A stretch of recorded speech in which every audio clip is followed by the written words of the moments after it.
നമ്മളിവിടെ ഇല്ലായിരുന്നോ? ഇങ്ങനെ പാട്ട് പാടി ഇങ്ങനെ പോവല്ലായിരുന്നു. ഓ പാട്ട് പാടി പോവായിരുന്നു. ഇതിനകത്ത് ഇല കിടക്കുന്നു. ആ അതാ പുതിനയില.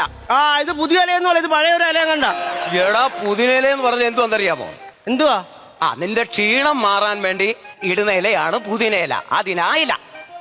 എന്തുവാലും ഇത് എനിക്ക് വേണ്ട. തോമസേ, ഈശോ മിശിഹായ്ക്കും സ്തുതിയായിരിക്കട്ടെ അച്ചോ. എപ്പോഴും സ്തുതിയായിരിക്കട്ടെ. നീ എന്താ പള്ളി വരാത്തെ? സൗകര്യമില്ല. അങ്ങനാന്ന് ഒരു അച്ഛനോട് പറയുന്നേ, സൗകര്യമില്ലെന്ന്. അച്ഛാ അതല്ല, എനിക്കിവിടെ അരി അരയ്ക്കണം, മാവ് ഉരുട്ടണം, ഇതെല്ലാം കൂടെ കഴിഞ്ഞാൽ എനിക്ക് സൗകര്യമില്ലെന്ന് അച്ഛോ പറഞ്ഞത്. അങ്ങനെ സൗകര്യമില്ല അത് പറ. ഞാൻ വെളുപ്പിനെ നടക്കാൻ പോയ സമയത്തേ എന്നെ ഇവിടെ കണ്ടില്ലല്ലോ. ആ 6 മണിയായപ്പോ. എന്റെ പൊന്നച്ചാ, ഇവിടെ പൈസ തരാത്തോണ്ട് ഒരുത്തന്നെ കിടന്ന് ഭയങ്കര പ്രശ്നമായിരുന്നു. ഞാൻ പരിപ്പിളക്കമല്ലായിരുന്നു ഇവിടെ.